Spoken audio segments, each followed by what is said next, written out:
Hey, remember last time I mentioned to you about working on the box lid? I got a chance to set up the dado head. I don't know if you saw it the last time. I kind of think you did. What I was able to do is to cut out 1/4 inch wide grooves along the edges and the ends to give me that kind of inlaid look. What I was hoping to do was to take a piece of Purple Heart and to put it right inside that opening, which would give me that inlay that goes all the way around. First thing I had to do was find a piece of Purple Heart, and I did have one laying around, a long piece of scrap board, and what I was able, actually no scrap because it's Purple Heart, there's no scrap Purple Heart, but what I was able to do was rip off a piece about 1/4 inch wide. And that's a little bit wider than the groove that I made, which was 1/4 inch. And the idea was to get this thing to fit in absolutely perfectly. Now, if I didn't have the embarrassment of riches of having that surface planer where I could just send it down, I could just go to the table saw and try to accurately cut this to fit in. And I've done that before. And it just takes a little bit of skill, a little bit of patience. But what I was able to do was go to the surface planer with this probably 1/16 of an inch thicker than what it had to be, or wider than what it had to be because it becomes thick when I put it in the surface planer this way. I sent it through probably 2 or 3 passes and I got it to fit nice and snug. So here's my piece, the long piece that I have that I'm going to use to fill in my grooves. And this was that little piece that I was cutting in, and that's the way it's going to fit in. Now, because of high-speed motion here, I was in on the weekend and I did it. Hey, it looks pretty good. Not bad. As a matter of fact, in about 5 minutes or so, it's going to look a lot better. But what I wanted to show you was some critical things about thinking ahead with this, that a lot of times, if you're new at this and you've never done it before, you can get kind of caught up in it. The first thing that I wanted to do was to realize I have 1, 2, 3, 4, 5, 6, 7, 8, 9, 10, 11, 12 little pieces that I have to do this to. Where do I start first? I always look at the majority of the area that has to be covered. So if I look at this piece right here and this one are my longest pieces. So in my mind, I'm going to cover those areas first. So what I want to do is I want to take my piece of Purple Heart, put it in here and cover this area and this area. The other thing that I want to keep in mind is that I don't have an endless supply of this Purple Heart. So the groove that I cut in here is only about 1/4 inch deep.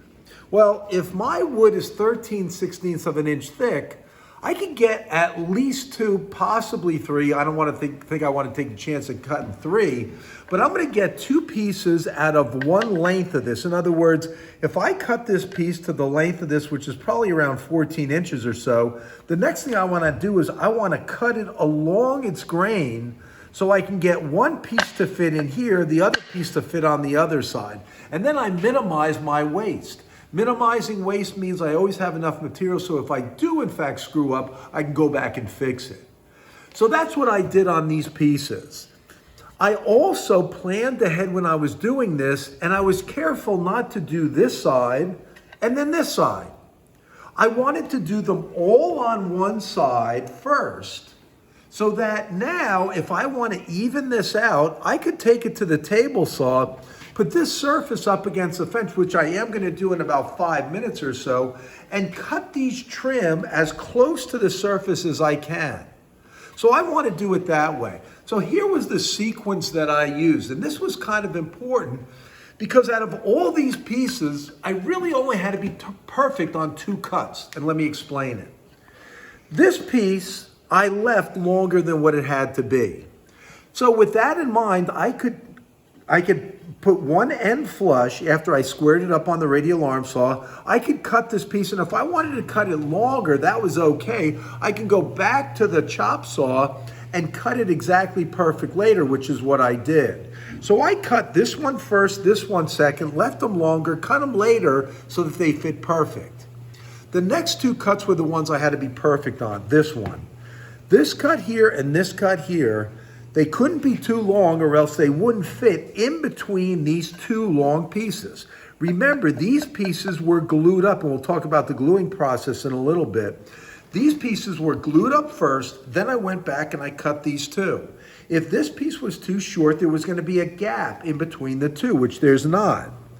If it's too long, it doesn't fit in. So those are the only two cuts I have to make that have to be perfect. Once I got those to fit in, I put a little bit of glue, and keep in mind, folks, you have no stress on this board whatsoever. So there's no reason why I need to have a lot of glue on this. All I wanted to do was just to stay in place.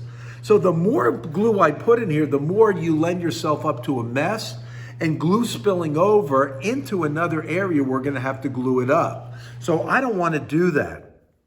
So what I did was I cut these second, this one first, these second, and the last one, the easiest one, are these third pieces, because all they do is, I just simply put them in here, push them up against that long piece, put a drop of glue in there, put a clamp on it, and it's done. Of course, I didn't drop it when I was doing it. So now what I'm gonna do is I'm gonna trim this surface, and then we'll see if we can't glue this side together with you guys helping me. Let's take a walk over to the table saw. Let me think, I have to think ahead so I don't make a mistake.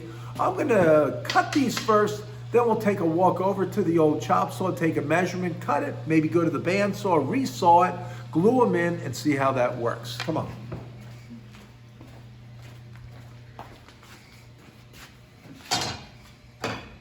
So my plan here is that this area is sticking up. I could, if I wanted to, take a hand plane and plane, and I love planing areas, but this is a lot to plane. I think it's gonna be a lot quicker on the table saw. What I'm gonna do, as someone mentioned to me in an email, hey idiot, your name tag keeps on going in front of things when you're drilling or when you're on the table saw. The reason why I wear this is because I forget who I am. When you get to be this age, you keep on thinking I'm Richard Burton, no, I'm Gene Hackman, no, I'm Wilt Chamberlain, no, John Chimko. Yeah, that's what, well, you know how security is these days. That's the reason why that's on. So I'm gonna put that in the back first. The next thing I'm gonna do is I'm gonna set up my table saw. So I set it up to this thickness first, which is gonna be about 5/8 of an inch. So with the blade raised, I'm gonna put my safety glasses on. I'm not gonna use the fence at all in terms of the number on my fence. All I'm gonna do is simply slide this over, and I'm gonna see if the surface of my board hits the inside tooth of the blade. Now, right now, I have a little bit of play in there. I'm gonna move it in a little bit more, a little bit more. Now, I don't wanna get too close. I've gotten too close before, and if I scuff into this side, then I'm gonna leave a mark from the saw blade. Here's the other way I plan this out. This is my bad side. I always do my bad surface first, because if I screw up and I learn some things, I won't screw it up on the good surface. So I'm gonna make this cut on this surface to clean this up. When I'm doing this, I'm gonna make actually two pretty easy cuts and two pretty tricky cuts, because these two cuts are gonna be done on their ends. I always like to do the harder ones first, so I'm gonna stand this board up and I'm gonna make a cut going across here, making sure I keep it up against the fence and making sure that the blade does not hit that surface. Just to be a little bit more conservative, let me move the fence out a hair. How high should the blade be? The blade should clear. I wanted to cut this area off. So if you think from here to here is an inch, the blade should be raised up about 1.25 inches tall. So let's just see how tall that is. And perhaps I should have set the fence first. I'm sorry, raised the blade first, like I always tell you guys. Right there is about 1.25 inches tall. So I think I'm gonna cut down that deep enough so it clears this edge, and it'll start to clean this up. I'm gonna make this cut first. I really have to be careful with this.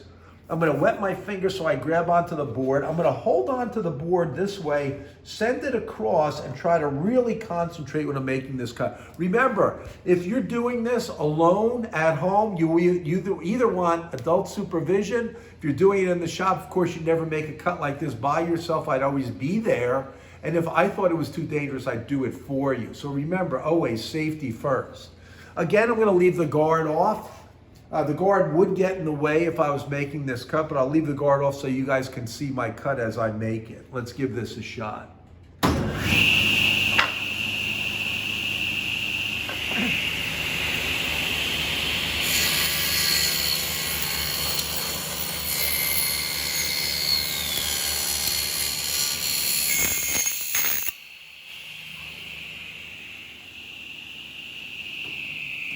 What I want to do is check to see how close I am to the surface, and I can probably move that in a little bit more. It's still raised up, I don't know, maybe about 1/16 of an inch or so.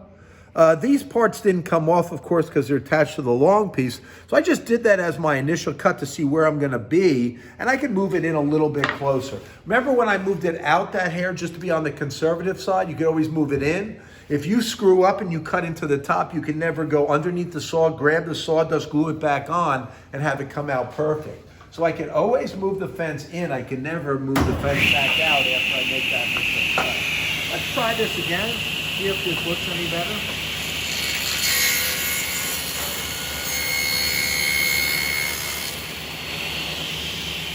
Wow, I know, it was pretty good. Take a look at that. I mean, all I have to do is probably scrape a hair off of that, but that's pretty even with that surface. I don't usually get that lucky. Must have went to church on yeah. I'm gonna make this other cut because this is my dangerous cut. I'll do this one next. Same exact way. Wet my fingers so I don't lose grip. And I'm gonna concentrate.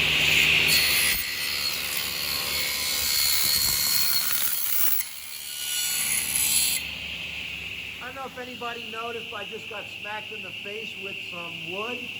Safety glasses on, of course.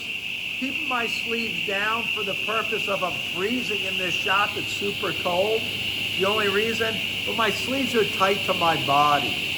I'll make this cut and it'll really get a clear picture as to what this thing looks like. How my inlays came out, what my top's gonna look like.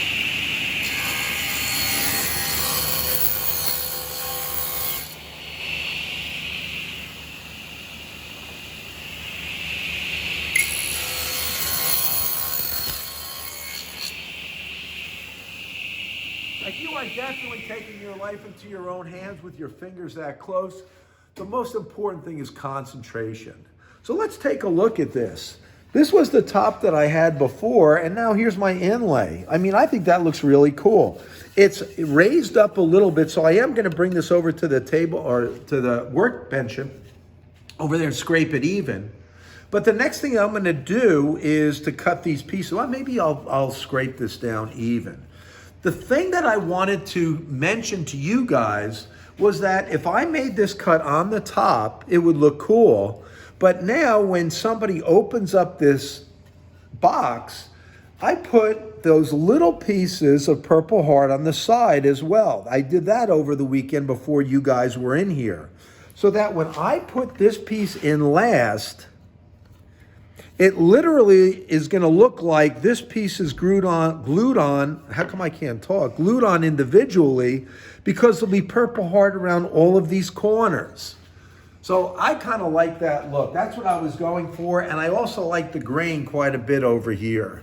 That's what I'm shooting for, is to make that look really good. Let me go over to the workbench. I want to scrape this only to make this perfectly even. I'll be happy with it. Follow me, walk this way, this way. Hold that thought, I'll be right there in a second.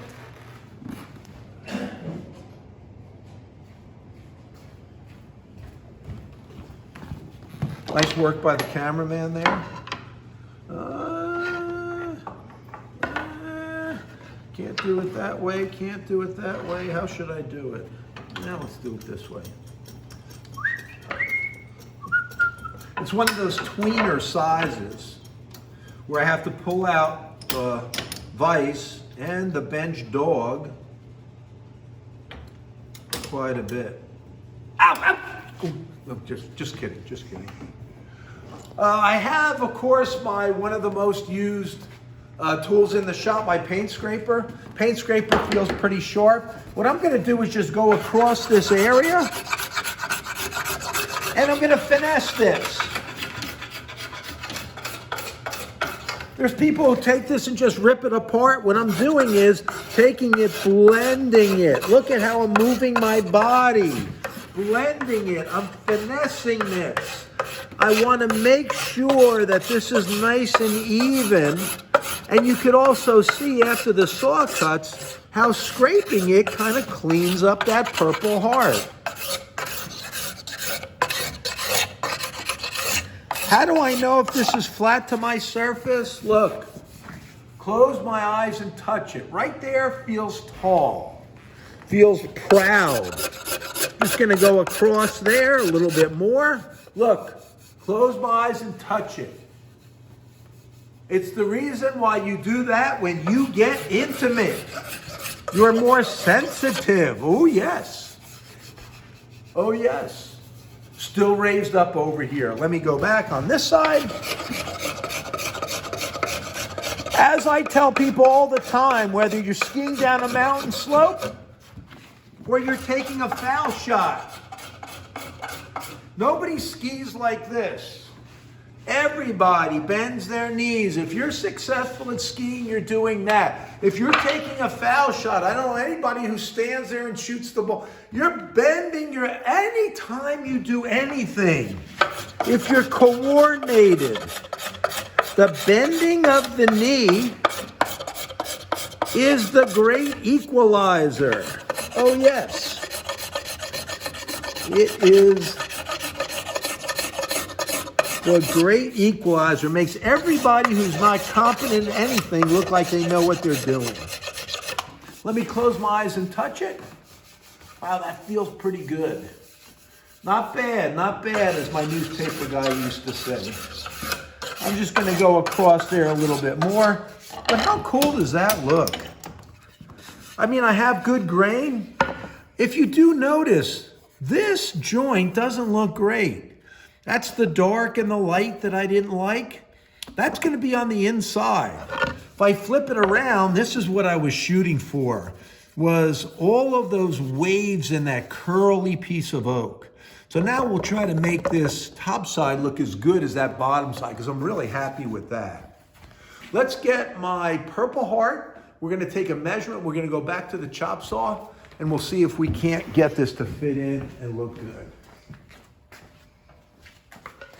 You still following? All right, good, good, good. Trying to straighten up my posture. Head back, I see. Now remember, if you guys wanted to, if you're doing this box, I said to you, you have a choice. You can make it with a miter joint and you don't have to go through all the hassles of a dovetail joint. If I'm making a top and I cut out a piece of regular oak and I don't do anything to it, the top is done. I've cut it to size. I'm gonna route it just like I'm gonna route this top probably a little bit later on. But I would route this thing and finish it the same exact way. It's all the degree that you want to make it. How good do you want this thing to be? The other thing that I notice is that a lot of young people will do a whole bunch, and sometimes too much is overboard. I mean, I'm just going by, I like the look of this, I like the color of this, I love Purple Heart. I'm after this kind of design or kind of look, which is unusual. I've never done this before. So that's why I always like a new challenge. So it's really up to you how difficult or easy you want to make any one of these projects. But I guarantee once you do something that's challenging, you look at this, you go, man, if I did that, I'll be able to do this. And the more you do, the more you want to do. That's always the case. All right, now I have my Purple Heart, and I'm going to cut 2 pieces this length. Or am I going to cut 2 pieces this length? I'm not. As I do with all my materials, how can I use this the best way and waste the least amount of material? If I look at this piece of Purple Heart, the groove is 1/4 of an inch down. So if I take my Purple Heart and push it in here, wow, I still have a decent amount of material sticking up. I can get at least 2 pieces out of this, I know for a fact. So the first thing I want to do is, I want to take a measurement across that entire top and see how long I have to cut this to. Looks like I have to cut it to maybe a hair more than 13 3/4, okay? Hey, quiz time. You know how to read one of these? You sure? Let me ask you a question. Can you tell me what that number is? That one right there. That's quiz question 1. What is that measurement on this standard English ruler? Notice I chose this tape measure that doesn't have any of the answers. Notice that everything that we do in the shop, we never escape. You have to know how to read this, because if we can't read this, we can't do any of this stuff. So if you do anything in your life, make sure you know how to read one of these tape measures. What I'm going to do is I'm going to take my board, and I know that's the unsquared end. I know that this is the squared end, not that it necessarily makes a difference. I'm going to cut this a little bit longer than what I need it to be. I need it to be 13 3/4. I'm going to cut it to 14. The reason why I'm going to cut it to 14 is if it's short, I'm screwed. I can always cut it down later. So I just put a little mark at 14 inches here. Remember, this is just kind of cut longer than what I need it to be. I'm not going to draw a line with a tri-square. Normally I'd take, of course, a tri-square, combination square. I'd butt it up against this edge, and I draw a line there across. But I'm not going to do that this time. Pretty good, huh? Because it's longer than what it has to be. I'm going to make my cut on the chop saw. Left hand all the way to the left, right hand on the handle. Man, it's still cold in here. I got to keep my sleeves down. Here's my piece now that's kind of a workable size. Now the question becomes, how do I get 2 pieces out of this? There's 2 ways I can make this cut. What's one of the 2 ways? What's one of the 2 ways that I can cut this and get 2 pieces out of it? Another question. It's another question. Where can I make a cut on this and get 2 pieces out of it? Can I do that on the chop saw? That would be tricky. Can I do it on the drill press? No. Correct answer, the 2 things I can do it on. Number 1, the table saw. Number 2, I could do it on the bandsaw, which is more accurate. The table saw, so we'll do it on the table saw, right? No. Because in this case, I am going to favor safety over accuracy. I could cut it on the table saw, but remember, I have 1/8 of an inch for the blade. My fingers have to fit there. The push stick has to fit there. It's way too dangerous for me. So what I'm going to do is I'm going to opt for just saying, I'm going to get 2 pieces out of this, no more. Watch what I'm going to do here, kids. I'm just going to draw a line smack dab in the middle of this board, all the way across, and I'm going to cut this on the bandsaw. The reason why I'm going to cut it on the bandsaw, it's safer. It's much safer on the bandsaw if I just say, I'm not worried about the blade nearly as much. Let's come on over. On this bandsaw, what I'm going to try to do is cut as accurately on that line as I can. Perhaps this is a good time for 2 pair of glasses. Yes, indeed. Oh, there you are. I'm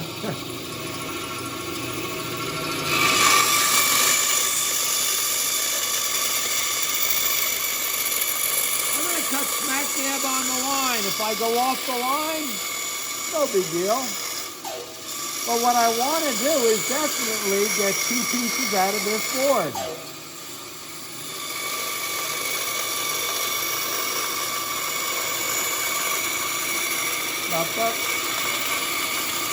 Now's the dangerous part. See where my fingers are, how close I am? The worst thing you could do is put your finger there and cut the tip of your thumb off.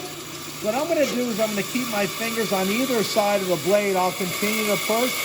Right about here, that's about close enough for me. Now watch what I'll do. I come over to the back side. So now what I'm going to do is kind of pull this thing through, and now I have no fingers in the way.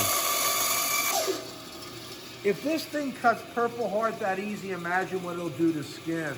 I don't want to take that chance. I now have my two pieces here. Not bad. I'm going to get my board and we're going to talk about how we're going to glue this together.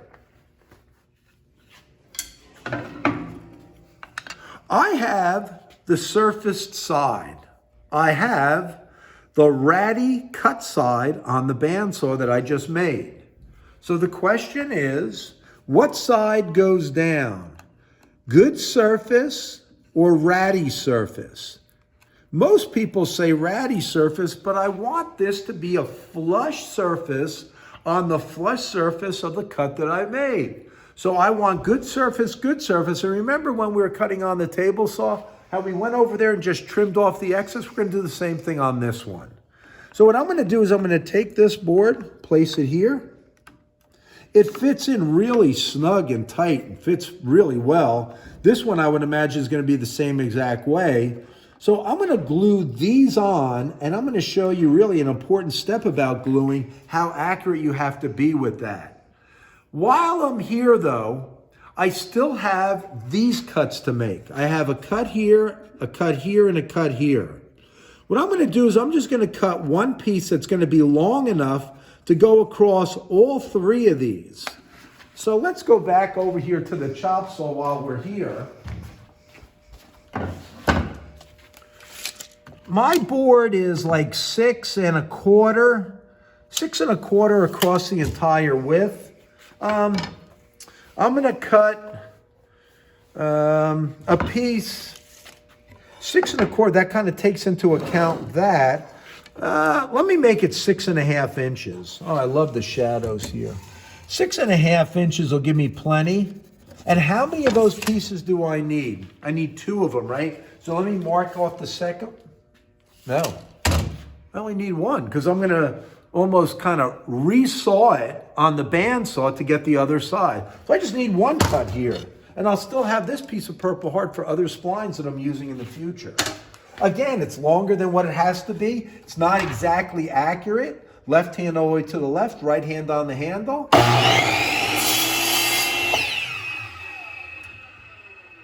Second piece. What's the next step? I want to get 2 pieces out of this. I'm going to take my pencil, draw my line all the way along the grain. Of course, I have a nice splinter from that Purple Heart. Oh my gosh. Nurse, nurse, nurse. Now I'm going to resaw this so that I can cut this and put this in these areas. Come on back to the bandsaw. I'll leave that there. Is it me or is it freezing in here? Holy Hannah. Wow. Oh, 2 pair of glasses.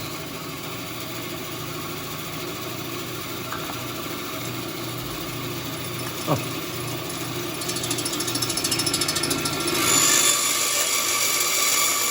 Hey, I got my name tag on the back.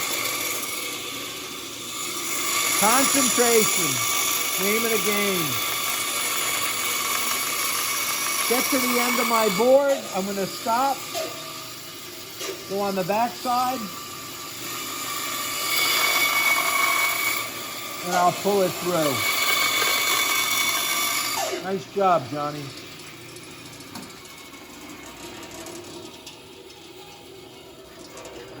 Now what we're going to do is we're going to glue these long pieces in first. Then we'll glue these in. So what I'm going to do, I'm going to glue these in real fast to finish up this lesson.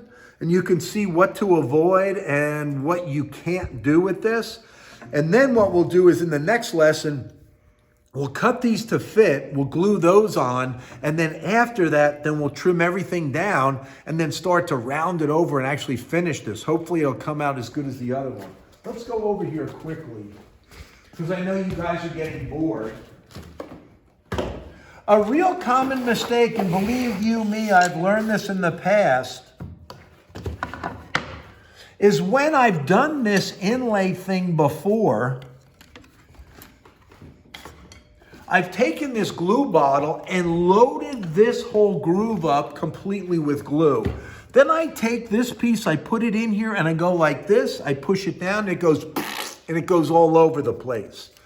The worst part where this glue could end up is this area right over here and here. Because if we get glue that spills over into those canals and it's allowed to dry, these pieces are not going to fit in. So what I tell everybody, whenever you're doing this where you're going to have an intersection, avoid the intersection. So what I want to do is I'm going to take the glue, I'm going to squeeze it out, and yes, indeed, this is tricky, and you kind of have to know your glue bottle. I'm going to be a decent amount away from my intersection, and I'm not going to get anywhere close to there.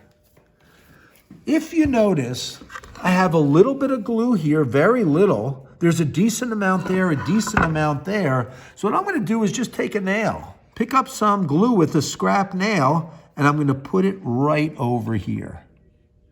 I'm going to spread this out a little bit with a nail. I'm going to flip this one around on the other side. I want glue here. Oops, no, I don't want it there. Idiot. Who said that? I want it here. I don't want it right there because if glue goes there and it dries, I'm what they call a dead man. So there's not a whole lot of glue in here.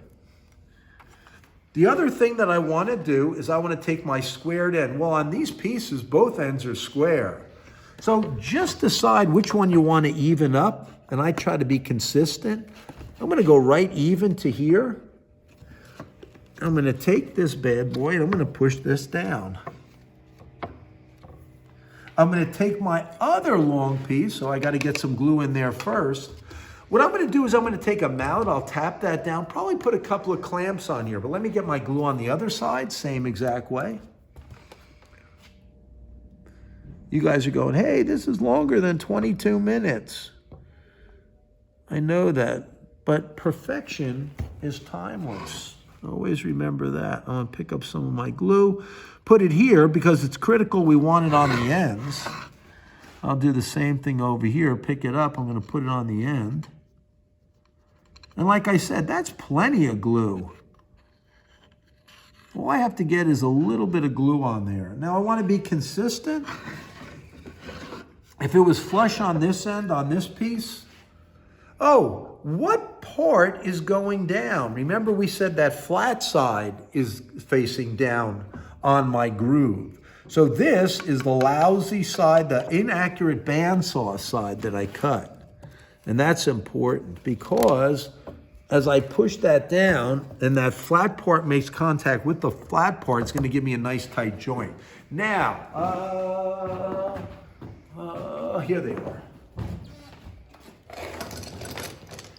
I pulled them out purposely so that you guys can see a little deep throat clamp. Let's move this all the way back out. What I always do is I always put one on the very end over there. And I'm going to take one and I'm going to put it on the very end, like there. Then I'm going to take one, I'll put one in the very middle.